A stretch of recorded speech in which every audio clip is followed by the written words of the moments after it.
wife's cappuccino. My wife's cappuccino. Good morning.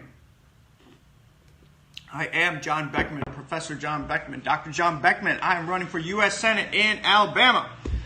Vote for me March 3rd. Okay, so today we're going to talk about, just going to tell you some funny stories. There's a book called Influence, and in Influence it tells you kind of like the principles that people consider subconsciously when they are thinking of who to trust. And one of these is authority, okay? So I just thought it'd be a funny segment to tell some of the funniest conversations I've had with people of authority. So I'm going to do that. And I'll tell you the story of how I told a Nobel Prize winner to carry my bags, which is funny. But first, everybody get something that you enjoy drinking. Good morning, good to see you. We need our coffee. So everybody raise it up. Let's do a citation to the simultaneous libation of Scott Adams. Cheers.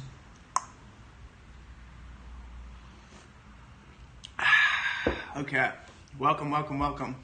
Hey Shauna, hey Kim, hey Sam. Okay, let's do the stories. Okay, so first, so like I already said, like rubbing shoulders with people of authority is like this principle of influence. Okay, and that's why you always see politicians take pictures of themselves with other people, because then they show these pictures and they're like, oh, I'm a big important guy because I'm talking to this guy who's another guy who's really important. So I'll tell you my funniest stories. Okay. So the first time I interacted with a congressman, this was before he was a congressman. He became a congressman later. So his name is Jason Lewis. Jason Lewis used to be a radio talk show host in Minnesota, and he would do substitute talk shows for Rush Limbaugh. Okay, so he was like a Rush Limbaugh substitute host, but he was big in Minnesota. And so he had this show. And this was before 2016, so this was before the presidential election before that. And Trump that year, 4 years before 2016, Trump was teasing everybody that he was going to run, just kind of like weighing the waters. And I called into this talk show, and I was like, Jason, you gotta believe in this Trump guy, and basically my argument was basically Trump is like this alpha dog. So every time he enters a room, like people listen to Trump. Like even if you hate him, every time he enters a room, people listen to him. So I made this argument to Jason Lewis on the phone, and Jason Lewis was basically like, I probably had a super high voice at the time, and Jason Lewis thought I was just some little kid, and he was basically like, You're the dumbest person. He berated me. He was like, you're the dumbest person in the world. Nobody's going to vote for somebody just because they're like an alpha male, and that's just stupid. Only a little child would vote for somebody based on that. And so anyway, I was berated by Jason Lewis, even though like I totally was his fan. I totally like agreed with his politics, but I just liked Trump before 2016. And it turned out that he was wrong and I was right. So that's one funny story. And then Jason Lewis eventually became a congressional representative for the state of Minnesota. So that was the first time I interacted with a congressman. Okay. Next story. So then 4 years later, Trump gets elected. And I concocted this like crazy plan. This time I was in Connecticut at Yale, and I was like, I want to work in the Trump administration. So I would go to the MAGA website and I would apply, but that's not all I did. So I basically got my CV and I got letters, okay? And I like wrote like 100 letters with this really, really fancy CV, this really, really fancy letter. And I sent 100 letters to Trump Tower, hoping that he would get 1 out of 100, okay? And it was basically like, here's my CV, like you gotta hire me. I didn't hear back from him, but here's the funny part, is I also sent 10 of those letters to Rush Limbaugh, okay? And in the letters that I sent to Rush Limbaugh, I said, Rush, I'm like one of your biggest fans. And Rush has this little saying where he basically, every time he's on the radio, he says, welcome to the the Institute of Advanced Conservative Studies. Now he's changed it, but at the time, so I have a PhD, and I used to joke around. I used to say, I not only do I have a PhD, but I have a PhD from the Limbaugh Institute of Advanced Conservative Studies, is what I used to say, because when I was getting my PhD, that's when I first started listening to Rush Limbaugh, and I would listen to Limbaugh every day. So like for 5 years, I was trained by Rush Limbaugh.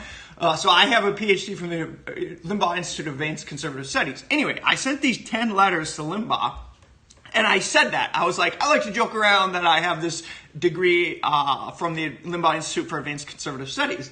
Okay? And then that day, or like a day later, so I sent these letters in, and then like a day after you would have expected him to get the letters, okay? On that radio show, Limbaugh changed the Limbaugh Institute for Advanced Conservative Studies. And he said, and then he started, now what he says is, we are the Limbaugh Institute for Advanced Anti-Leftist Studies, where there are no degrees offered because the learning is ongoing. So he saw my letters where I was saying I have a PhD degree from the Limbaugh Institute of Advanced Conservative Studies, and then he specifically, for some reason, was like, I don't like this guy saying that. So then he changed what he says to specifically say that the Limbaugh Institute does not offer degrees because the learning is ongoing. So that happened because of me. Like I know he saw my letter, and then he changed what he was saying. So that's the time when I had influence. I contacted Limbaugh and had influence over them. So these are both two people who I liked, and then I contacted them, and then they did not want to associate with me, which is kind of funny. Okay, but then this is the best story. Okay, hang on. Okay, the best story is part of this time when I sent out these letters. Okay, the governor of Minnesota was Tim Pawlenty, and I was like, there's no way that Trump is going to see these 100 letters. Like, he's not going to see them. There's no way he's going to see my CV amongst a billion who sent it into the MAGA website. So I got to get somebody to forward. my CV to Trump directly. Okay, so I was like, who can I contact? Okay, so I looked up the governor of Minnesota, who was Republican governor, Tim Pawlenty. He was gone now. He was working at a company. And I went to that company's website and I looked at the format of their emails. So in most companies, they have like a standardized format for emails. So it's x.y@company.com or whatever, okay? So I looked at the company that Tim Pawlenty was working at. He was the CEO. And I got the format of their emails, and I just put tim.pawlenty at blah, blah, blah, blah, blah, blah. Assuming like that I would have a decent chance to shoot him an email, and it would hit his inbox. So I put my CV in this email, and I wrote him a letter, and I was like, dude, I need, just look at my CV. Like, my CV is, astounding. Like, just send my CV to somebody, to Reince. I said Reince Priebus, because Reince Priebus was formerly the chief of staff of Reince, and Reince Priebus was from Wisconsin, and so Reince Priebus would have been friends with Tim Pawlenty because Tim Pawlenty's from Minnesota. So I was like, this is my strategy. I'm going to send this to Tim Pawlenty. He's going to send it to Reince Priebus, and Reince Priebus is going to send it to Trump. Okay? So I sent Tim Pawlenty this email. Click, bing. It sent in, and it went in, and it hit his inbox, and then 10 minutes later, I was walking around in the hallway, and I got a phone call from a blocked call. Okay? I got a phone call. And I was like, oh my God. And I answered the phone, and it was Tim Pawlenty. And he goes, hi, John, this is Tim Pawlenty, former governor of Minnesota. And I was like, oh, my God.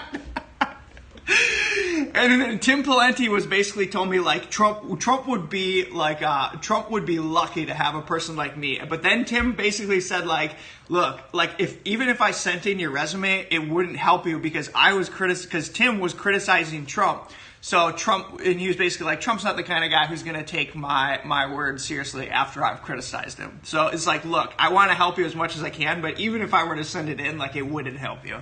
So I was like, okay, but at least it was cool. I had a conversation with the governor of Minnesota.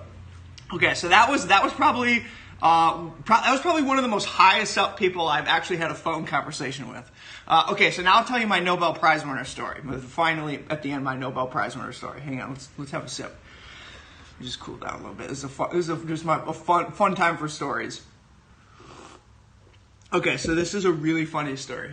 Okay, so when I was at Yale in the Department of Molecular Biophysics and Biochemistry, so I'm a scientist, our department would have these retreats, okay? And every year they would get a bus, and you'd go to this retreat, and then there would be nonstop research presentations where people would present their research, and you would criticize, and you would find the holes, and you would help everybody out, okay? So there's this research trip.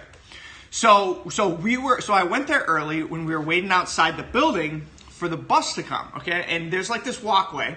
And I was standing not in the middle of the walkway, but kind of on the side of this walkway.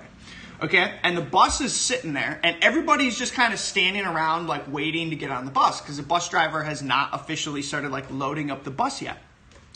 So I'm just standing there having a conversation with my friend, and this really, really old person starts walking up the path. Okay, and I am not in this guy's way. I'm not in this guy's way at all. I'm like a third off the path. Okay, but this guy starts walking, and he stops right in front of me. So I'm here and this guy's here and he stops right in front of me. And I just looked at him. And I was like, I don't know who this person is. I don't know like why he's like stopping in front of me. I don't know why he's looking at me, but this guy was like looking at me. And I'm like, I don't know what's going on here. So my first assumption was that this guy, because he was just standing there. He was just standing there for like 30 seconds. I was like, my first assumption was this guy must be the bus driver. This guy's a bus driver and he wants to take my bags and put them on the bus. Because my bags were like sitting on the ground. I was like, that's the only reason this guy would come up to me and just stand right in front of me. He must be the bus driver. So I go, are you waiting to take my bags or something? The guy goes, I'm waiting for you to get the hell out of my way. So then I step out of the way. I was like, okay, like whatever, like I wasn't even in your way. I step more out of the guy's way. He walks up the hill and then my friend goes, yeah, dude, that was Sidney Altman, the Nobel Prize winner, who basically Sidney Altman discovered that the ribosome, so if you study biology, there's a central dogma of biology where you have DNA gets translated to RNA, gets translated to protein. Proteins are basically the machines in the cell. So this guy had won the Nobel Prize for discovering the machines that make the machines in cells, okay? So anyway, that's my story where I asked a Nobel Prize winner to carry my bags for me.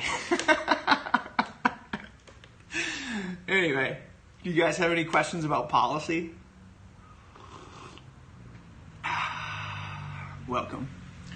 Why are you so awesome? Oh, it's because I'm the best. And